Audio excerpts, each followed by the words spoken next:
After months and months of talks, it seems that the Glazer family are finally selling part of Manchester United to Sir Jim Ratcliffe and INEOS. And whilst it might not be a full outright sale like the fans want, it's definitely a step in the right direction. So today I'm going to give you 12 reasons why Jim Ratcliffe's Manchester United takeover is good. In at number 1 is the simple fact that Ratcliffe's £1.3 billion deal for a 25% stake includes full control of the footballing side of the business, allowing the Glazers to remain in control of the finances. This is a major step in the right direction. For all the criticism of Manchester United, their ability to continually attract big financial deals to line a few pockets remains up there with the very best in the world of football. Instead, the criticism comes from their performances on the pitch, with the financial decisions like marketability and protection of assets outweighing the sporting decisions like if the player fits into the manager's style or if the player is actually needed in the squad. A great example of this is the countless contract extensions offered to fringe players to avoid losing them on free transfers, only to be saddled with a player who doesn't get on the pitch and who opposition clubs won't sign because their contracts are too expensive to buy out relative to their quality. With Ratcliffe taking sporting control, Manchester United will be run as a football club once again,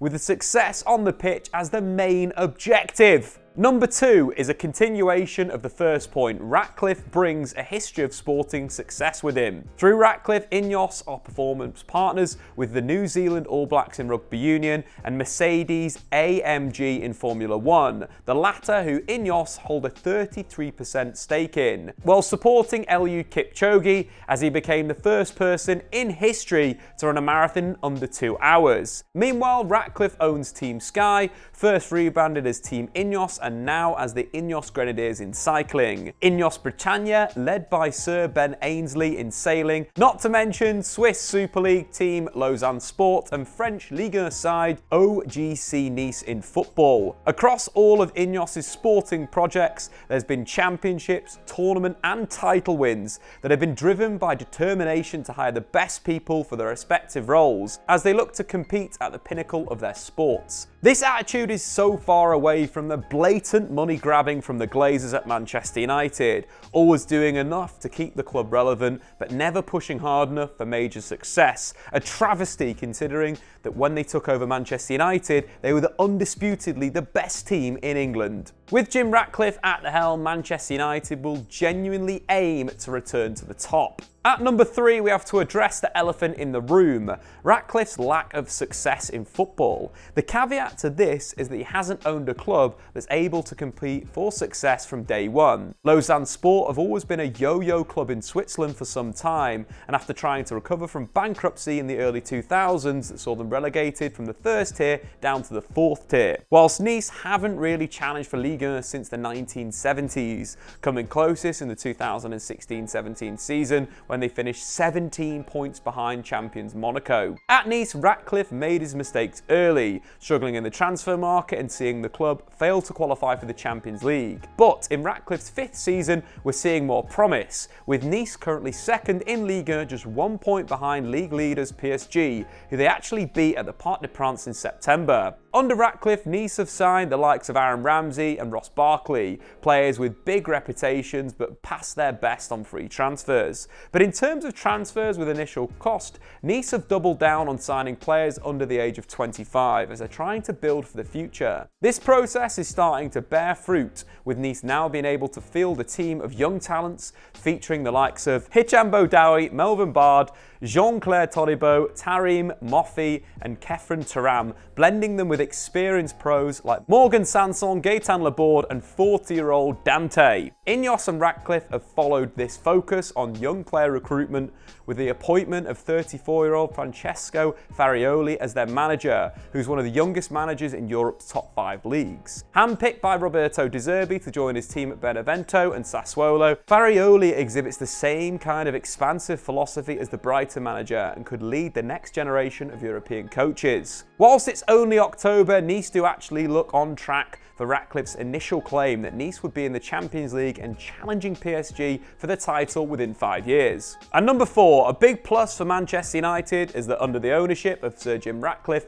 they'd actually gain a footballing network of Nice, Lausanne and Ivory Coast partner RC Abidjan, ultimately becoming the head of a footballing group. This would be a major boost for player development, as United can recruit from these clubs and areas while sending their own players on loan to the relevant destinations to gain valuable match experience. In turn, this could also improve the quality of these teams, allowing them to establish themselves as the bigger teams in their respective leagues. This kind of football development through pathway has been hugely successful for Brighton under Tony Bloom, who frequently sign players from outside Europe and send them on loan to Belgium side Union Saint-Gilloise. The most notable example of this is Karu Mitoma, who's gone from relative obscurity in Japan to be one of the best, most dangerous wingers in the Premier League in 18 months. If Manchester United can use these pathways to create destinations for youth development, they'll have far more academy graduates who will feature in the first team, or that they could sell to finance other transfers, much in the way like Manchester City and Chelsea do. In at number 5 is that with Jim Ratcliffe and INEOS taking sporting control of the football club,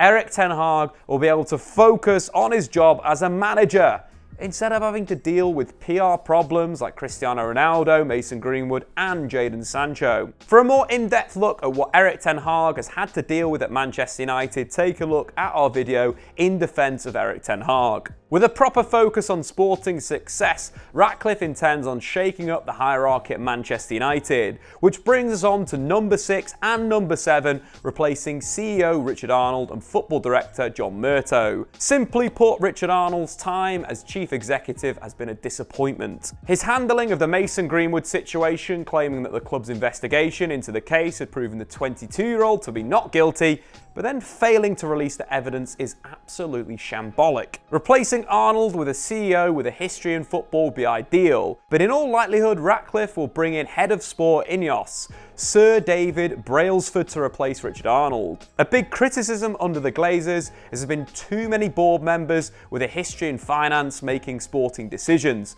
but with Brailsford as CEO, Manchester United will have a sportsman making the final call on sporting decisions. What's more is that his 1% philosophy is very much needed at the club, where standards have slipped all across the board. In terms of John Murtough, it feels very much like he's let down Erik ten Hag in terms of player recruitment. Ten Hag is an excellent coach and tactician, but he's not a director of football or scout. It seems like Manchester United's strategy in Erik ten Hag's reign has been sign players that he knows or has worked with in the past. This is fine in small doses, but a director of football should be able to find the same profile of player through their own scouting networks. For instance, on the right wing, Erik ten Hag will have requested a dynamic winger with excellent technical skills, ideally left-footed, whilst identifying Anthony as a guiding profile. Whilst he's a good player, he's not worth the price that Manchester United paid, and when Ajax quoted that figure, Murtough should have turned to a list of alternatives. Of right wingers that Manchester United could have signed at that time, Rafinha, who moved to Barcelona for 2/3 of the price that United paid for Anthony, Dango Otaria, who moved to Bournemouth for £20 million in January, or even Samuel Chukwueze, who joined AC Milan on a free in the summer. A famous example of a director of football providing a better player than the manager requested is when, instead of signing Julian Brandt, who Jurgen Klopp knew from Germany, Michael Edwards provided Mohamed Salah instead. Since then, Brandt has gone on to have a decent career at Borussia Dortmund, while Salah has become one of the best players in the world, firing Liverpool to a 6th Champions League and their 1st Premier League title. Names banded around the media include Newcastle's Dan Ashworth, former Liverpool transfer gurus Michael Edwards and Julian Ward, and the free agent Paul Mitchell, who's had success at Southampton, Spurs and RB Leipzig. This is a position where INEOS's philosophy of signing the very best people for the role will be a huge benefit to Manchester United, as whoever Ratcliffe appoints will finally put a genuine plan together to rebuild the club on the pitch.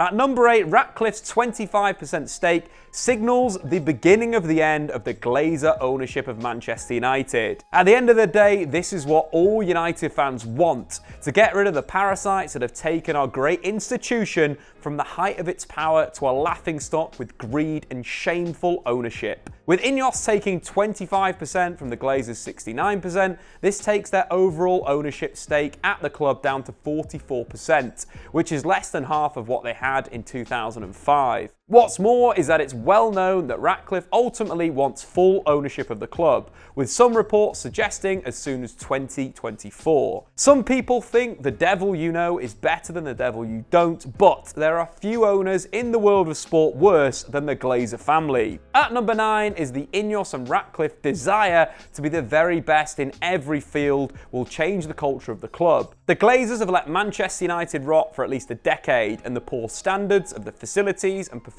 on the pitch are just a symptom of their ownership. A lack of investment has also seen United fall behind Manchester City in youth recruitment in the local area, with the Etihad seen as a better destination given its state-of-the-art facilities and funding, making Old Trafford look like an ineffective relic. With a determination to be the best, Ratcliffe's ownership will be the catalyst for a cultural change, which will heal the rotten wounds left by the greed of the Glazers. Reason number 10 is that with the Glazers gone, Ratcliffe will spend money improving the infrastructure and facilities of the club. As the richest man in the UK and the founder and CEO of a company with an annual turnover of $65 billion in 2021, Ratcliffe is not short of cash. It's obvious to everyone that Manchester United's facilities are a shadow of what they once were. Louis van Gaal complained about the media facilities back in 2014. Carrington hasn't been upgraded in a decade, and Old Trafford has a leaky roof. Any competent owner, let alone a Manchester United fan like Sir Jim Ratcliffe, would address these issues, but Ratcliffe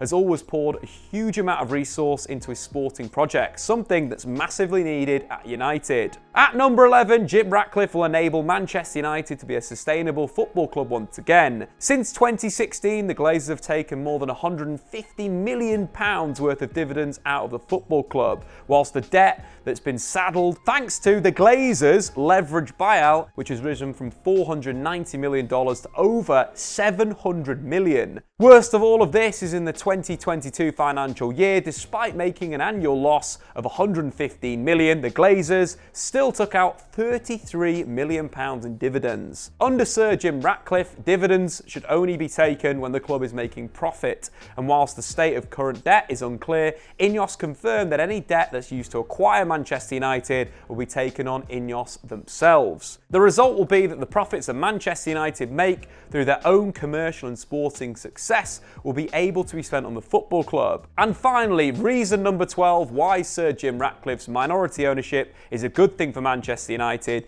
is that the club won't be backed by a state. Simply put, Manchester United don't need to be a political tool for sports washing to be relevant. Despite the worst decade of recent history, Manchester United are still the number one talked about club in the media, and they're still able to compete for the biggest deals in the world. This is backed up by their new sponsorship deal with Snapdragon, which is reportedly worth £65 million per season, more than Real Madrid's £60 million deal with Emirates and a world record. Remove the debt the club never amassed on its own, combine their huge sponsorship deals with the TV revenue from the Premier League and their already impressive turnover, and Manchester United will be hard to stop, providing the right decisions are made. Correct decisions would have been a concern for Sheikh Yassim's ownership. The Qatari sporting project at PSG has been a massive failure given the amount of money spent. In fact, under QSI's ownership, PSG have spent close to €2 billion, including $400 million on Neymar